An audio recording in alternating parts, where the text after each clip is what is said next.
All right, everyone, let's go ahead and get started. And thank you, everyone, for joining our second virtual roundtable series. This one is on diversity retention, and my name is Douglas Brown. I am the CEO and founder at Halo Consulting, a boutique search firm that helps companies find emerging leaders for their HR and tech leaders. We are in the process of becoming a certified minority-owned business. And this event is being recorded, and feel free to drop any questions into the Q&A function in the toolbar, and we'll address those questions at the end of the webinar. All right, well, let me start off by introducing our panelists. We are joined by Tenia Davis, Chief Talent and Administrative Services Officer at HBR Consulting. Tenia has spent 20 plus years leading HR. She currently serves as the Chief Talent and Administrative Officer at HBR Consulting, where she oversees talent, legal, and IT and security functions. Tenia is passionate about mentoring the next generation of leaders and volunteers with several nonprofit organizations. She was recently acknowledged by the United States Senate and received congressional recognition for efforts in her pursuit to inspire our future leaders. Outside of work, you can find Tenia in our garden, catching the latest Broadway musicals, and spending time with friends and family. Next, we have Angela Williams, former Vice President of Human Resources at Viad Corporation. Angela has 20 years of HR experience and expertise in many facets of HR, including talent acquisition, employee relations, benefits administration, compensation, human capital management systems, succession planning, learning and development, and performance management. Angela's most recent role was the Vice President of HR for Viad Corporation. And prior to that, Angela was the Vice President of HR for Fifth Third Bank and Follett Higher Education Group. And lastly, we have Rory Trotter, the Director of Global Total Rewards and HR Operations at Brown-Forman. Over the last decade, Rory has led both business-facing HR and total rewards teams responsible for the redesign and delivery of more than a dozen global compensation, health, and retirement programs. At Brown-Forman, Rory is responsible for enterprise global compensation, benefits, wellness, performance, and mobility operations for roughly 5,000 employees across 40 countries. Prior to joining Brown-Forman, Rory was the Director of Global Benefits and HR at Archer Daniels Midland, where he led global benefits functions for the company's 40,000 employees across 70 plus countries. We do have a handful of questions, and my role today is to illustrate and extract all of the helpful resources, knowledge, and advice to share with the audience. Our goal is that you learn something new that you can apply in your professional atmosphere. Let's go ahead and jump right in. So first question, how do you go about designing a D&I plan to meet company objectives and growth? Rory, do you want to kick it off? Yeah, absolutely. First, wanted to say thank you, Douglas, for the invite to participate on this panel today, and Angela and Tenia, I'm excited to join you as well. And finally, thank you, attendees for joining.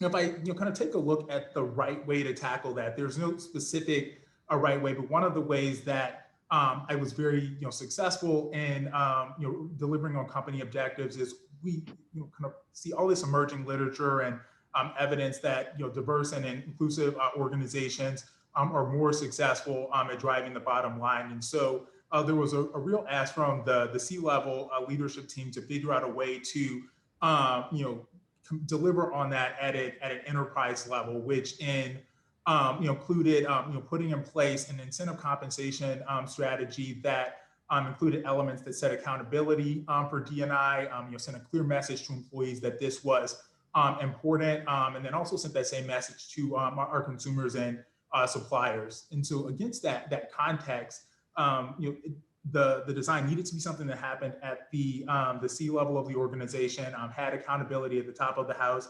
And so we moved from a design from a compensation and benefits standpoint where the annual incentive was driven by 80% of the corporate performance, operating income and sales growth, and 20% individual performance, to a model that was 70% corporate, 20% individual, and then 10% D&I. So kind of fully 10% of annual incentive comp for the senior leaders in the organization being driven by the ability to deliver on diversity and inclusion outcomes, which include kind of diverse candidate slates, retention of diverse talent, having strong mentorship and development programs in place. The message, once that was delivered from the C-level to the organization, had a really profound impact on the way that employees started to think about D&I and the way that they thought about the role of that in the company. And pretty soon after that, there were a number of other changes, such as every single employee in the company having responsibility for having at least one diversity and inclusion goal. Much more kind of visibility for ERGs and involving them as part of the conversation on an ongoing basis related to D&I, and that's continued to bear itself out in the form of increased operating income and sales growth as far as driving the bottom line, and also presenting the company as a leader in the D&I space. Great, thanks, Rory. And Rory, follow-up question. So with Brown-Forman's continued focus on D&I, what has been kind of the have the employees at Brown-Forman, have they been receptive up to this point with these initiatives that you guys have rolled out? Yeah, absolutely. I mean, I think that, again, it kind of starts because of the fact that this is something that's really recognized even at the very, the C-level as important. There's a chief diversity and inclusion officer that reports into the CEO. Employees are constantly given the opportunity to think about D&I and how it impacts their own roles, not only in participation in ERGs, but also on a focus on creating a diverse D&I goal. As a general rule, I would say that the perception and reception here has been that this is a good thing for employees to be focused on, and really pleasant. I won't say surprise, because anytime you've got that C-level endorsement at the top of the organization, everyone else tends to follow suit. Great, thanks, Rory, and thanks for kicking it off. Angela, what have you seen from your perspective? Thank you, Doug. Good afternoon, everybody. Rory, Tenia, it's a pleasure being on this panel with you. Even though diversity and inclusion right now are at the forefront, in a prior organization, diversity and inclusion, we had looked at a few years back. And one of the things that I found from my perspective is that diversity and inclusion really needs to be embedded in the entire organization. It's not something that necessarily always needs to sit in the HR function, because you don't want it to necessarily be perceived as another HR initiative. And so in that organization, we actually had a person that was sort of leading diversity and inclusion, in addition to some other responsibilities. But what I found in leading the HR team was to support that person and let them lead.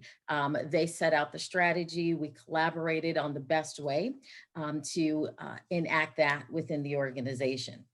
Another example is to implement listening sessions.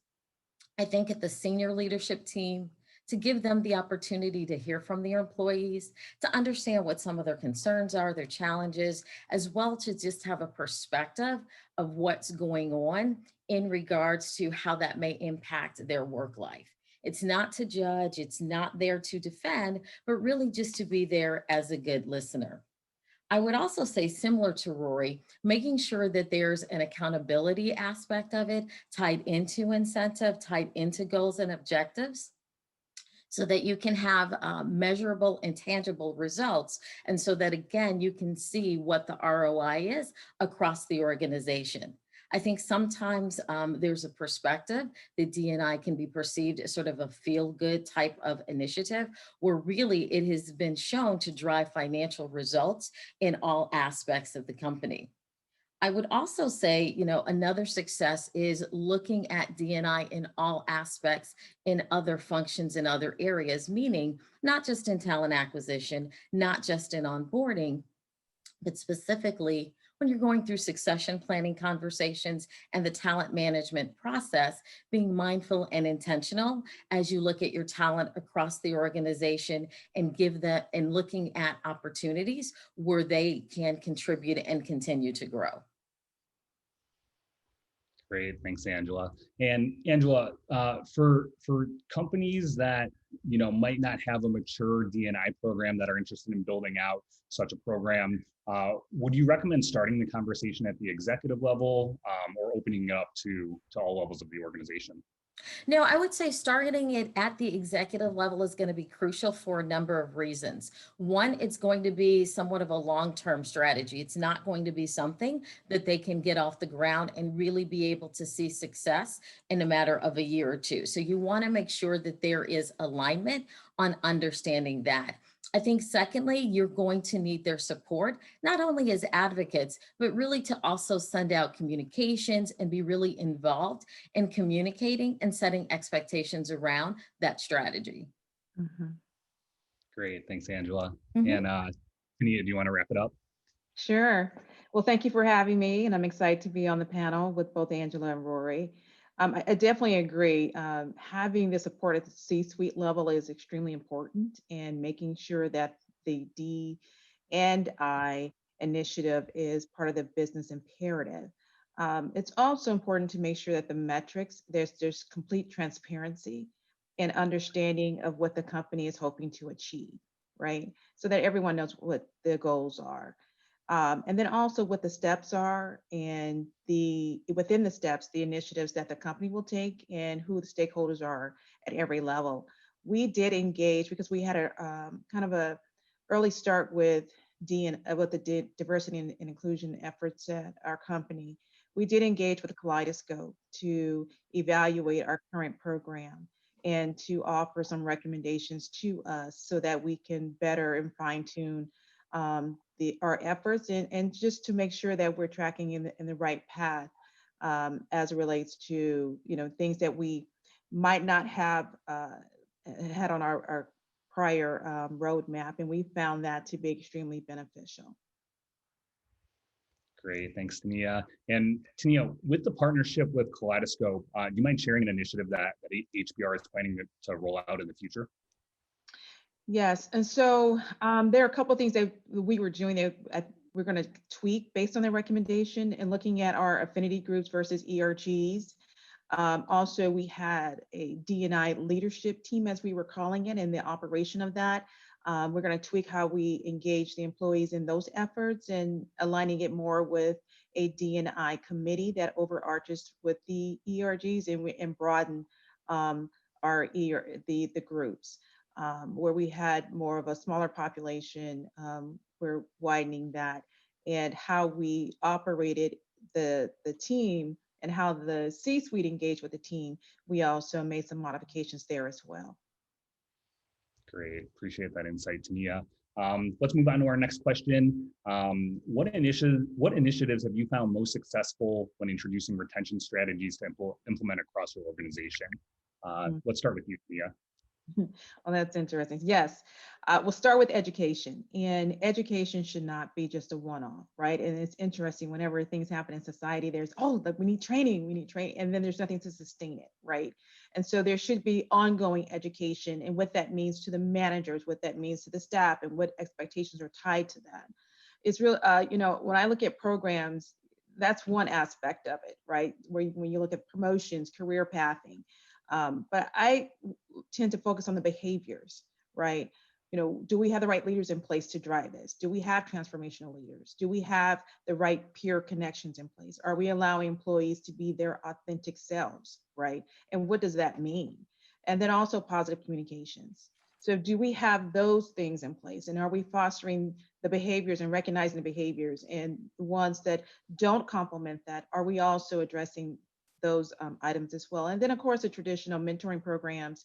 We have a very strong women's program. Mentoring programs, if they're conducted in the right way, tend to be very productive. Feedback, I always say, listen to the employees, listen to the employees, listen to the employees, right? It doesn't make sense to build all these programs and then you're not checking in and having conversations. And every company is different. The software is different. There are some common themes that overarch from company to company. However, there are some things that are vastly different. So understand what you're solving for and make sure you're connecting in with the employees. And last, the onboarding experience. I found that to be a huge disconnect in some organizations where the onboarding was not set up in a way for folks to be successful. Great, thanks, Nia. Those are some really great initiatives that HBR is focused on today. From your perspective, what are the top 2 or 3 initiatives companies should be focused on? Definitely understanding the pulse of the organization. Understand your people, right? Understand what's going on there. Look at your onboarding process. And when the gap in the data, and I always say the data tells a story, make sure you really understand your data. Why are people leaving? Why are they staying, right? We tend to focus on that group that screams the loudest, but what makes people stay in your company? Understand those things, right? The data behind that. And you definitely want to make sure those things are continued and those things are recognized as well. And then, I think it's more with the managed, especially, in today's market, making sure you have the right leaders in place, right? Making sure that the leaders that, that you are engaging, that they are embracing what the company is wanting to do and drive. Because if the leaders or your management tiers, if they don't have buy-in, you're going to have strong disconnects, and you'll have parts of the organization that are moving and tracking in the direction, and then you'll have those that are not. Great, thanks, Tenia. And Angela? I would say, I think recognition, creating a culture of recognition so that gives leaders an opportunity to be authentic in how they celebrate both small wins as well as achievements and successes. I think the more personal that recognition can be made coming from a leader really helps that person to understand that that leader knows who they are and what's important to them. So I really think, when as a leader, you acknowledge someone both in their small incremental effort, as well as when they go above and beyond, really helps, again, get that extra additional effort. So I think creating a culture of recognition as it relates to initiatives that I've been able to launch in regards to retention. At Viad, we did launch an alternate work arrangement sort of program. And what that did, it allowed employees to come together with their managers to really talk about options on how that person, could do their work. And it really supported, them being able to work in a way that allowed them to be most productive. I'll be honest, I'm a morning person. So I don't have a problem getting to work at 6:37, but goodness knows by about 2:33, I'm kind of done. There are other people that are the reverse, they like to come in late and they can, run on all cylinders in the afternoon. And I think especially as a people leader, being flexible and acknowledging that and supporting that for your employees, even, especially if it makes their work life a little better. And with all that we've got going on right now with COVID, many of us have kids working remote. I have one now that's upstairs. We're trying to just juggle a lot. And most of us really are intent on doing a great job, and having an environment and a culture that supports that through giving that flexibility in how you work, I think is really important. The last thing I will say, which I was pleasantly surprised was a great success, was when I worked at Follett, we had a variety or a number of generations in the workplace. And so as you can imagine, there was a little bit of this tension, a little bit of a push-pull with understanding expectations based on that generation. And so what we did, and I was able to lead, was a task force where we had representatives of those different generations. We had baby boomers, Generation X, Generation Z come together and really not just talk and provide their perspective on, expectations and what they saw or how they thought things should go. But we really also started planning events per quarter to try to bring, again, all of those different generations together outside of work, so people could really get to know each other and understand where each other was coming from. And I think that was really beneficial for us as an organization in getting people to sort of reach across the aisle. Mm-hmm. Great, thanks, Angela. And from your response, it sounds like implementing diversity training at the employee level was definitely a success. How were these training sessions conducted, and was the training like a reoccurring event of any sort? It looks different in different organizations. In the organization where we had someone that sort of headed up that as a strategy, there definitely was an operating rhythm around different types of classes or different types of scheduled training based on your level. That was provided for an organization that where we were a bit smaller and we did not have that luxury, where it was sort of a piece of someone's job versus their focus. A lot of it was done sort of ad hoc through listening sessions, through communications, through pulling different teams together, and trying to acknowledge how we could sort of respect that and acknowledge that within the organization. So I've seen it both very intentional through a series of classes and courses, as Tenia talked about, where education was key. I've also seen it more organic, where it's just people coming together and having those informal conversations, but still being intentional about how it was done. Mhm. Great. Thanks for that insight, Angela. Rory, would you like to add anything? Yeah, absolutely. So I think Tania and Angela both did a great job of highlighting some of the key strategies there. I especially like the emphasis on onboarding, and I would elaborate a little bit there, specifically on the topic of inclusion. As people are coming into the organization, via ERGs, via executive sponsorship, via the introduction and meeting other senior leaders in the organization that are also diverse. All of those play a really significant role in making someone feel welcomed and included as they join the company. I would say one of the great things that happens at Brown-Forman today is there are close to a dozen ERGs, targeting a broad number of groups across various demographics and geography. Just recognizing the fact that we're all different, and we also want to be able to feel included, both as it concerns opportunities to meet people different than us, but also having the opportunity to engage with the familiar.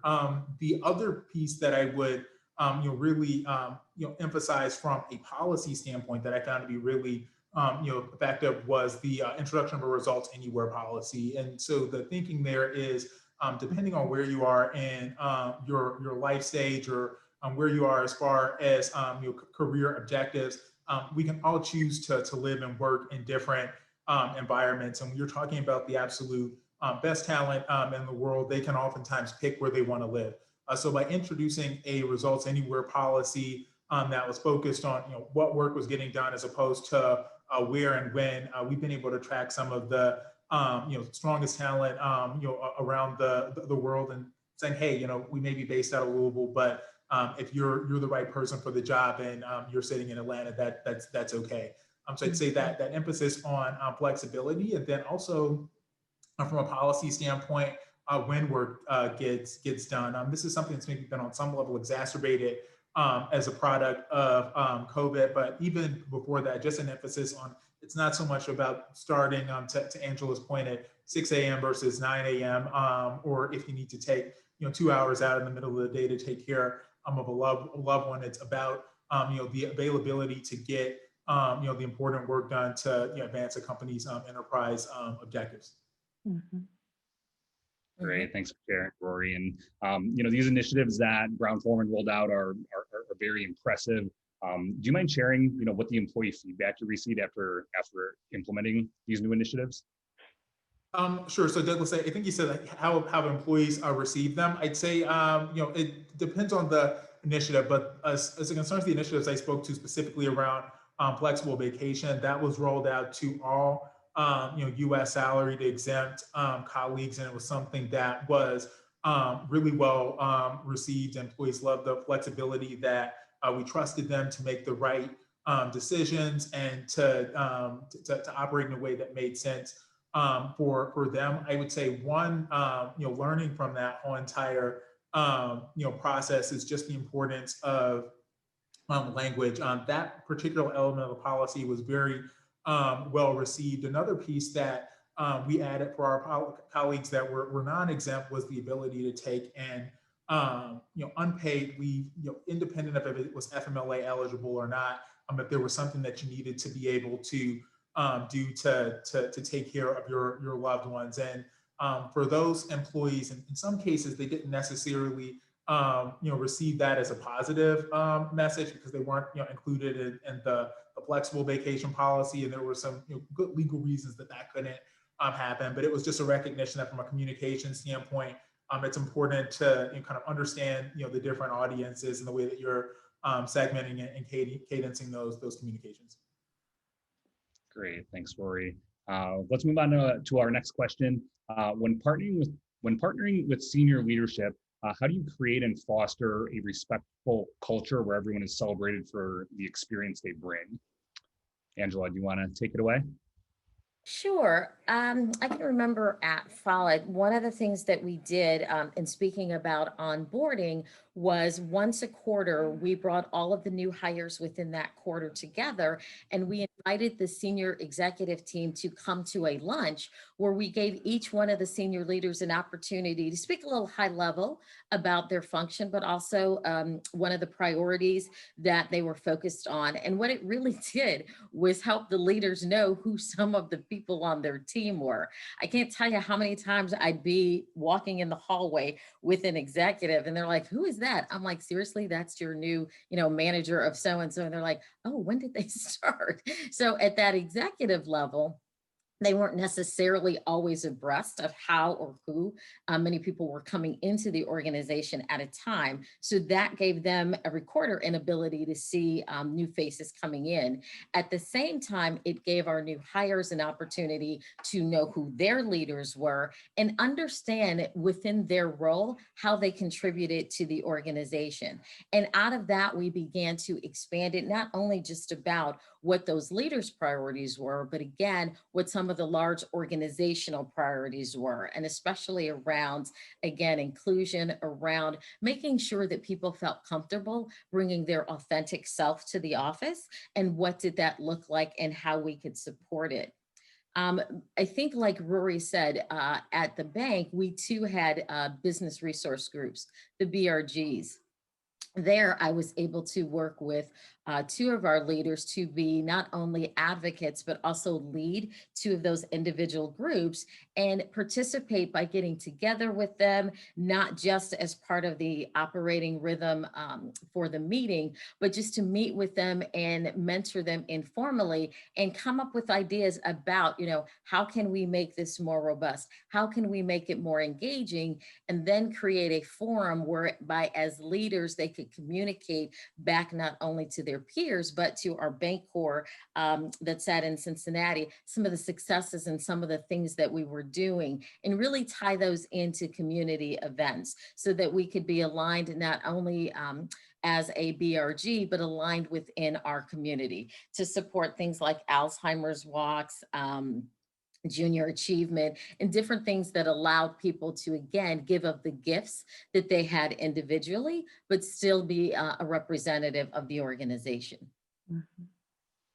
Great, thanks, Angela. Mhm. Tenia, can you share what you're seeing from your perspective? Yes. So we established cohorts where we engaged the leadership team to lead a group, and we cross-function, not within the same group, across the organization.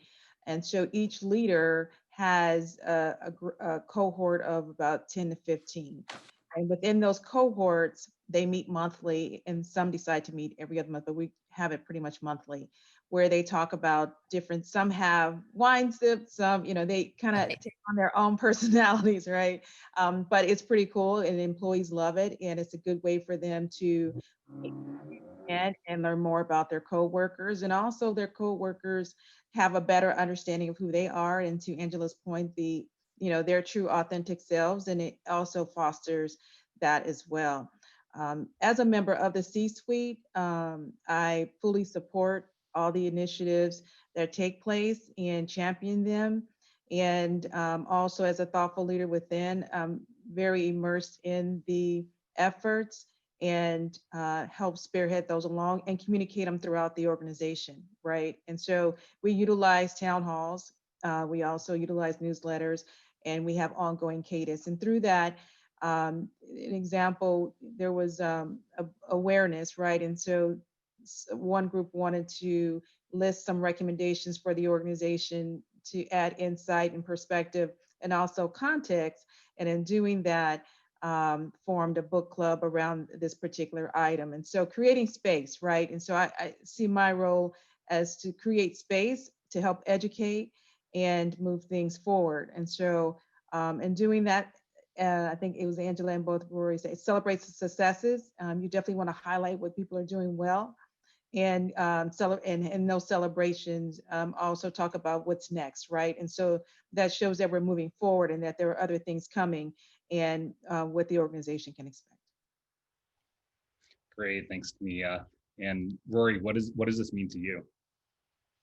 Yeah, again, I think Angela and Tia hit on some of the really key points there. I think that one of the huge ones from my perspective has just been looking for cross-functional opportunities to engage with senior leadership and make sure that everyone is speaking a common language. So that might be your comp committees, your employee benefit committees, your executive leadership team meetings. There may be opportunities where there are town halls where if you have the opportunity to engage those teams and just cadence the key objectives that you have from a diverse talent management standpoint to those groups, then they tend to cadence those same messages down into their leadership teams. And so that's been one of the big focus areas for me, whether that's looking at something around mental health or whether it's looking at the opportunity to build diverse talent slates, whether it's looking at from a mentorship standpoint, what are the programs that are available within the company, ERGs, having those conversations with those senior leadership teams at the same time when they're together just ensures that there's a strong cadence throughout the organization and consistency in the way that it's delivered. Great. And Rory, you and Angela mentioned in your responses, ensuring senior leadership is aligned and involved with diversity groups. For companies starting to build a D&I program, where's the best place to really start these conversations? Yeah, I think the best place to start it is at the C-level. And in fact, the more endorsement that you have at the C-level of those groups, the more likely they are to be successful. If I look at kind of all the ERGs at BF and across the organization, there's someone that if not on the C-level, the next level below that is part of those ERGs, and by making sure that they're visible in their support of those programs, there's a lot of endorsement and alignment. Along those lines, there is also the opportunity, I think, to pull some of that work outside of sometimes HR and into the business. At a prior company, the commitment by a senior business leader to ensure that there were diverse candidate slates for every role or leadership role in the company transformed the way that organization approached diversity and inclusion. So I'd say looking to engage business leaders early and often, and making sure that there's senior level executive sponsorship in your ERGs. The only other thing I would add, Doug, especially if it is a company starting out in regards to the business resource groups, I know sometimes it's also called employee resource groups, is to really communicate what the group is. Meaning, I know when I initially got to the bank, there was this perception that you could only join a group based on if you were sort of aligned to it.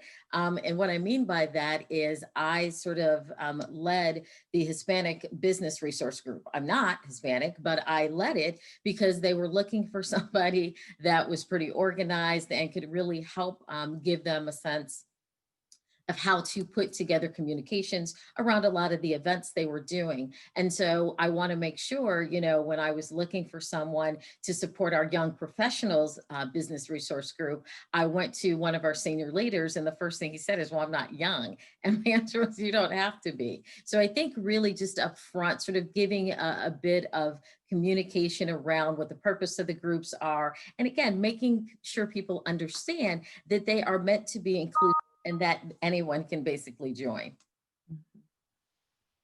Great, thanks, Angela. And the last question we have for our panelists, Tenia, we'll start with you. What steps have you taken to establish a strong company culture to support change? And ultimately, how does it impact the business? Absolutely. Again, as a C-suite member, I see my role is ensuring that the resources are there. When you launch initiatives like this, you have to make sure you have resources, you have a budget. And where I've seen them fail is where those two components were not there, right? So making sure that the resources are there and that the efforts are supported, but most importantly, transparency. Making sure that all the information is clearly articulated to the organization. I acknowledge what is going well, but I also acknowledge where we have gaps. I share all the data and what we plan to do to move the dial, right? I think that is extremely important coming from the C-suite. And then give updates on that information. And most importantly, hold everyone accountable. Great, thanks, Tenia. And Rory, what are you seeing from your perspective?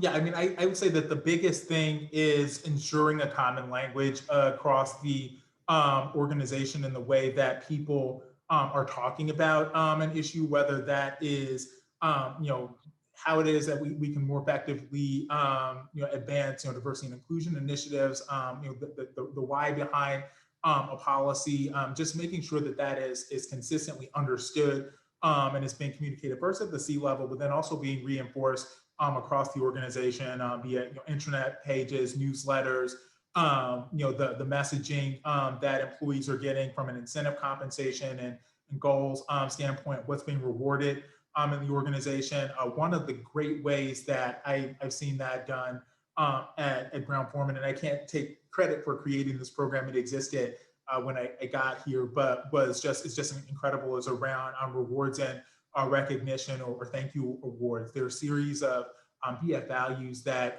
exist, and to the extent that employees are demonstrating those values around agility and transparency and collaboration, employees have the ability to nominate a person for a spirit award, and then that award is then kind of seen in their next paycheck, or they can use it to purchase a variety of different things from the BF store. It's a part of the culture that is deeply embedded and is been really effective as it concerns driving the reinforcement and understanding of company values. So I guess to say that more succinctly, to the extent that you've got a common language and you're recognizing and rewarding employees for demonstrating the behaviors that are communicated, then you're going to create change. Great, thanks, Rory. Angela, would you like to add anything?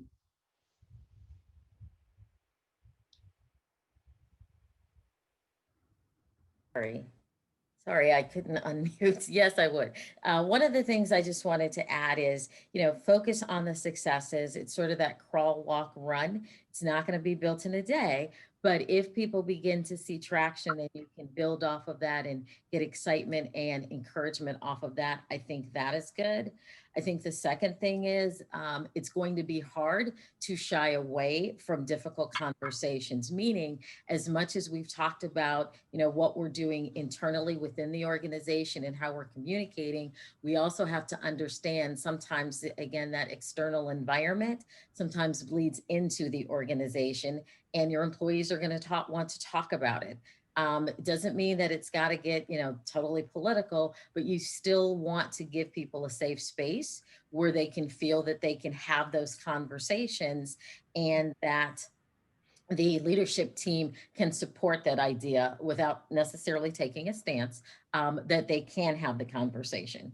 And it really, I think what we're all saying is it really boils down to kind of walking the talk versus just setting it up, putting things in place. You have to roll up your sleeves. Everybody has to put their hand in the middle, and we all have to do the work. Great, thanks, Angela. Well, let's go ahead and transition now to our Q&A session. We've had a handful of questions come in from our attendees, so great to see some questions being posted. We'll go ahead and start with our first question. What type of DE&I turnaround scenarios have you seen or been a part of? Looking for examples of how an organization's culture has changed from resistant to inclusive. Angela, Rory, or Tenia, do you guys want to kick it off? Yeah, absolutely. So prior organization, but at one point, D&I, D&I initiative in the form of affinity groups or employee resources groups was not well received. There'd been one that was emphasizing the importance of women in leadership and giving them opportunities to be successful. The perception of that group was that it was taking opportunities away from male colleagues as opposed to expanding the pie. And so one of the things that the organization did to be really successful in turning that around was creating a common language and helping employees understand what was trying to be accomplished. So it was getting back to that idea of a common language. What is unconscious versus conscious?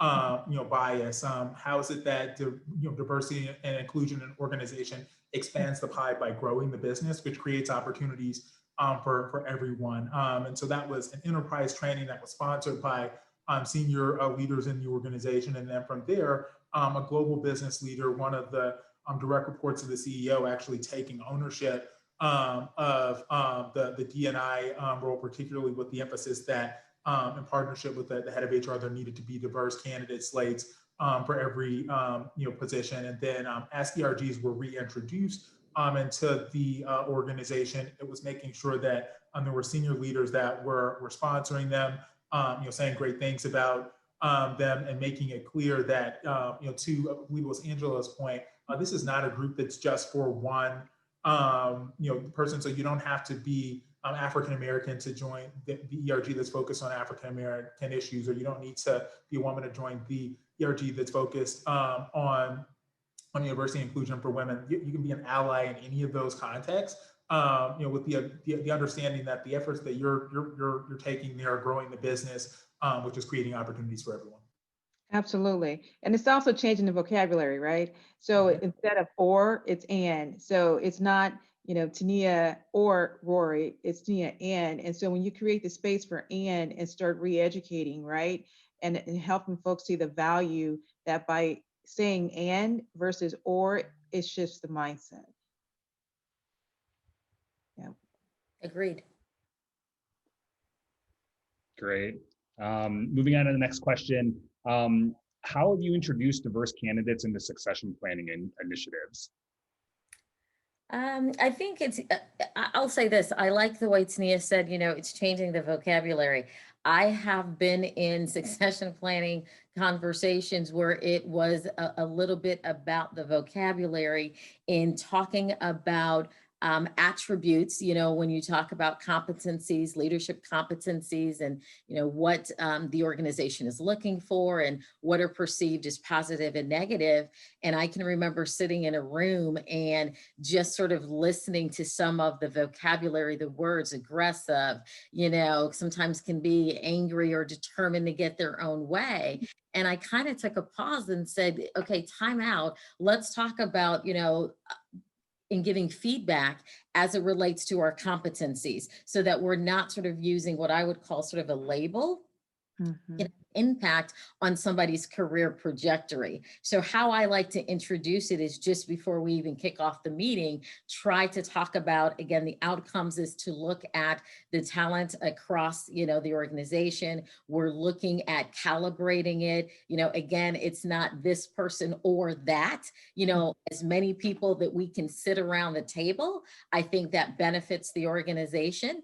Even if people are not exactly where we need to be, then let's talk about how do we shore up some of those gaps. And again, how do we get people sitting in seats that represent, a lot of it is just basically represent the organization. I know at the bank, we wanted to make sure that we had people at that branch manager level that could represent the communities in which we had these branches. So at the end of the day, it is a benefit not only to the employee populations from an engagement perspective, because they do see themselves having an opportunity for a long-term career. But I think it also supports and answers a lot of the business rationale and the business reasons that are ultimately going to make the business successful.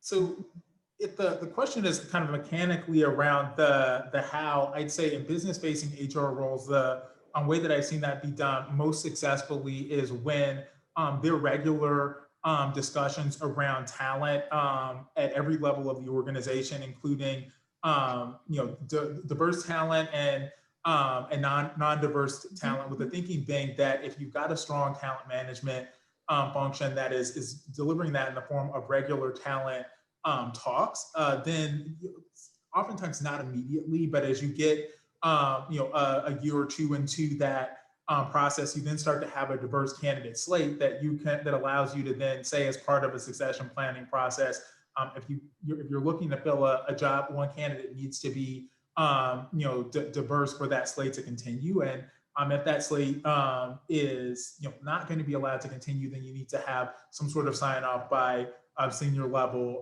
leaders, and that's where compensation comes into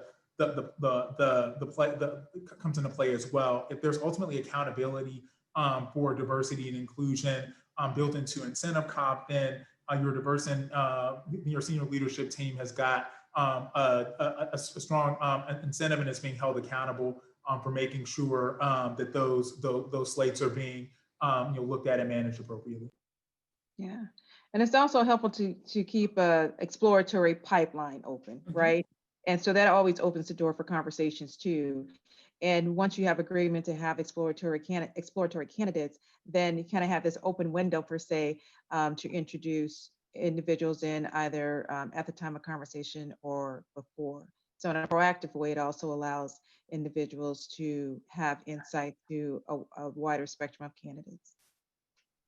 If I can add one more thing there that I just thought of that was really successful, short-term assignment. So at various points in time, a senior leader may kind of leave the organization or may move into a short-term assignment of their own, to the extent that you use those as opportunities to put a diverse candidate into that role on a fill-in basis. You not only stretch and scale their capabilities, but you also change the way that they may be looked at in the organization by creating that additional visibility. So I'd say that short-term assignments have been a huge way that I've observed to create those opportunities in the organization, because they have the added benefit of cascading down within the org.